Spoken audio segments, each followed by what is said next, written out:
Answer the following questions. The casing of rocket in flight burns up due to friction.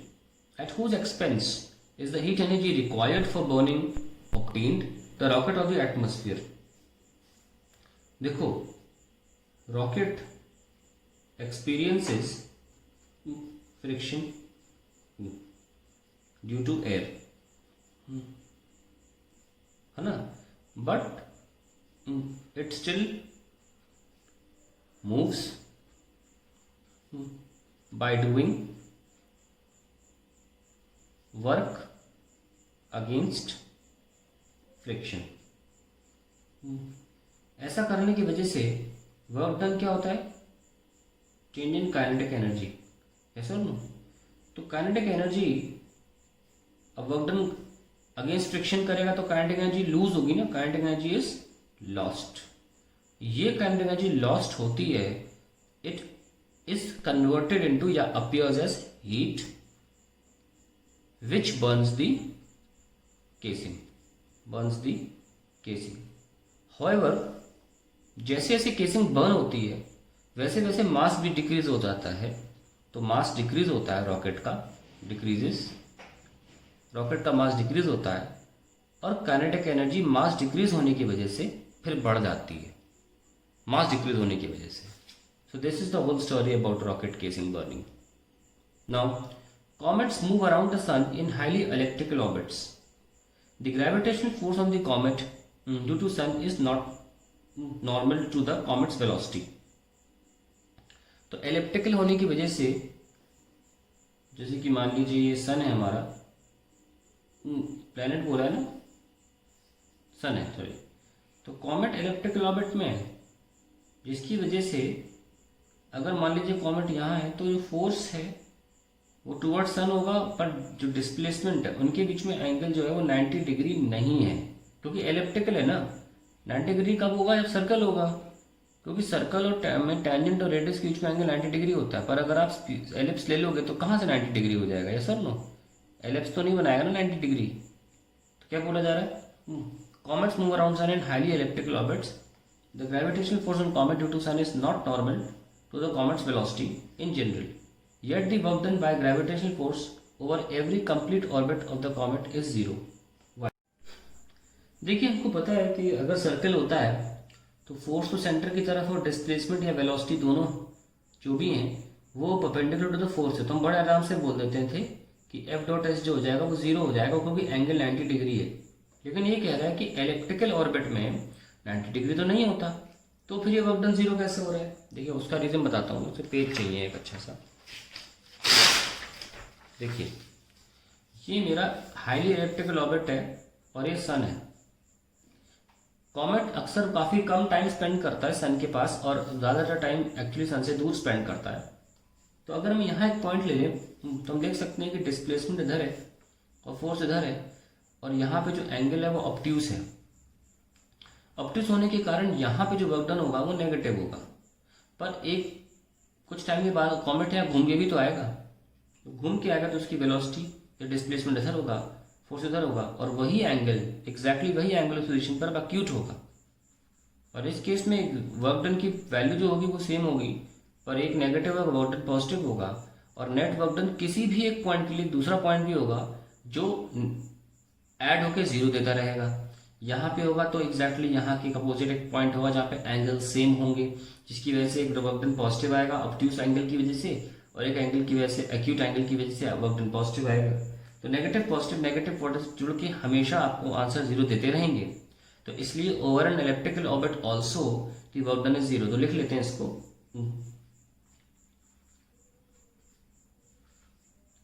For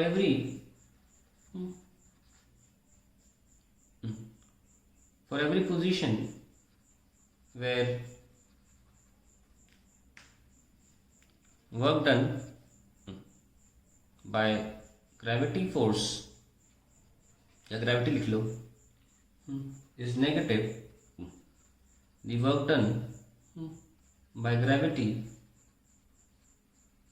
is positive at some other point, positive and equal in magnitude at some other point.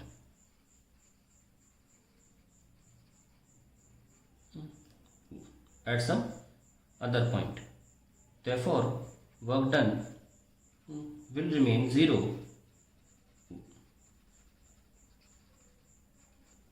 even in an elliptical orbit.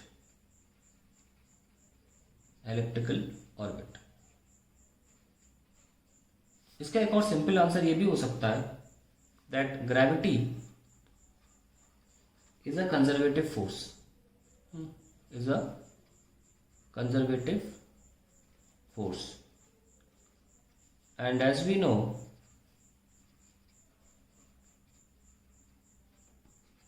for a conservative force, work done is 0 in a closed path of any shape. आप इसके लिए भी कह सकते हो, पर मैंने फिर भी ये क्यों बताया? मान लो कोई स्टूडेंट कहना चाह रहा है कि सर लूप बिना बंद हुए भी वर्क डन 0 कैसे हो रहा है, तो मैंने उसके लिए बता दिया कि बिना बंद हुए वर्क डन भी 0 हो रहा है, लूप है कि नहीं। लेकिन अगर आप लूप बंद की बात कर रहे हैं तो आप ये आंसर दे सकते हैं। हालांकि इस पर्टिकुलर क्वेश्चन को आंसर करने के लिए this is what they are intended to ask, ठीक है। नेक्स्ट देखते हैं। An artificial satellite of orbiting the Earth in a very thin atmosphere loses its energy gradually due to dissipation against the atmosphere, however small. Why does its speed increases progressively as it comes closer to the Earth? तो कह रहे हैं कि satellite भी जो electrical orbit ही attain करती है। Suppose ये हमारा प्लैनेट अर्थ है, सैटेलाइट का मोशन भी इलेक्ट्रिकल होता है, ये मत भूलिए। किसी भी चीज़ का जो मूव कर रही है इन द स्पेस, हर किसी का मोर और लेस इलेक्ट्रिकल ऑर्बिट ही होता है एक पर्टिकुलर पॉइंट के अबाउट। वैसे तो यूनिवर्स एक्सपैंड करती है और बॉडीज अपनी लीनियर मोशन भी करती चली जा रही हैं, साथ साथ गोल गोल भी घूमती चली जा रही हैं। लेकिन अगर हम विथ रिस्पेक्ट टू सिर्फ अर्थ देखें तो with respect to earth electrical path होता है किसी भी सैटेलाइट का। तो जब पास आती है तो स्पीड उसकी इंक्रीज हो जाती है, जब दूर जाती है तो स्पीड डिक्रीज जाती है। हालांकि उन्हें पूछा है कि स्पीड इंक्रीज क्यों होती भाई? जब फ्रिक्शन ऑफ द एयर लग रहा है अर्थ की वजह से, अर्थ के पास आएंगे तो थोड़ी एयर एटमॉस्फेयर जो भी है 1000 किलोमीटर होता है एटमॉस्फेयर, और धीरे धीरे और कमजोर होता रहता है। लेकिन एटमॉस्फेयर बोला गया है कि एटमॉस्फेयर की वजह से उस पर ड्रैग लगता है, तो वेलोसिटी घटनी चाहिए ना अर्थ के पास आने पर, क्योंकि जैसे जैसे अर्थ के पास आओगे एटमॉस्फेयर की थिकनेस बढ़ जाएगी और ड्रैग बढ़ेगा। तो वो कह रहे हैं वेलोसिटी बढ़ क्यों रही है? देखिए वेलोसिटी इसलिए बढ़ रही है क्योंकि kinetic energy increases as when satellite comes closer to the earth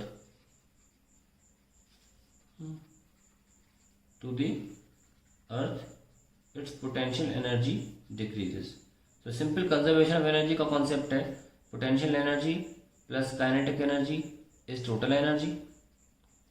ये डिक्रीज होती है तो इसके अंदर इंक्रीमेंट हो जाता है, क्योंकि ये दोनों के दोनों सेम होने चाहिए, मतलब दोनों के दोनों मिलाकर टोटल एनर्जी बराबर होनी चाहिए। ये doesn't change, so it is at the expense of potential energy that kinetic energy increases even though there is a drag, but at the same time potential energy is decreasing which is good enough to increase the kinetic energy. अगर मैंने potential energy increasing बोल दिया अभी देख line पहले, तो ध्यान रखना पोटेंशियल एनर्जी डिक्रीजिंग, ठीक है, and at the expense of that we have an increase in the kinetic energy.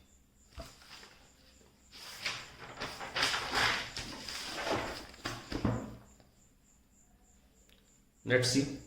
In the figure given below, the man walks 2 meters carrying a mass of 15 kg on his hands. In figure 2, he walks the same distance pulling the rope behind him. The rope goes over a pulley and mass of 15 kg hangs at its other end. In which case is the work done greater? देखो इस case में आदमी motion ऐसे कर रहा है पर उसका जो फोर्स है उसका फोर्स बॉक्स पर होल्ड करने के लिए ऊपर लग रहा है, तो इस केस में तो वर्क डन क्या है 0 है। दूसरी केस की बात करें तो आदमी ये टेंशन यहां से कैलकुलेट करिए आप, ये टेंशन है और ये कितना है 15G, G is gravity, acceleration due to gravity, और ये टेंशन यहाँ पे भी तो होगी, यस और नो, और जब तक रोप एक है टेंशन एक है, तो आदमी के हाथ पर टेंशन टी का फोर्स लग रहा होगा ऐसे, और वो इस टेंशन के अगेंस्ट अपने हाथों से फोर्स लगा रहा होगा ऐसे। यस और नो? तो देखिए टेंशन ट्रैवल करते करते पूरी रस्सी में टेंशन सेम होगी और उसके हाथों पर टेंशन इधर की तरफ होगी और वो टेंशन के अगेंस्ट अपने हाथों से फोर्स लगाकर बॉडी को आगे ले जा रहा है। तो हम देख सकते हैं कि उसका फोर्स फॉरवर्ड डायरेक्शन में है और वो डिस्प्लेस भी फॉरवर्ड डायरेक्शन में कर रहा है। ऐसे में वर्क डन जो होगा वो आप सिंपली F इंटू एस से निकाल सकते हैं, वह F जो कि टेंशन के बराबर है इंटू डिस्प्लेसमेंट, और टेंशन हमने 15G लिया था, 15 इंटू 10, और डिस्प्लेसमेंट कितना हुआ है 2 meter. So you will get the answer as 300 joule. Very good question to understand how to find out the. इसमें इसमें वर्क डन 0 है और इसमें वर्क डन क्या है 300 जूल। पर ध्यान रखना, भले इसमें वर्क डन 0 है, वैसे वर्क डन 300 जूल आया है, ये ज़्यादा काम आसान कर दिया है। ये आसानी से हो रहा है, ये थोड़ी मुश्किल महसूस हो रही है इसको। कितनी अमेजिंग चीज़ है।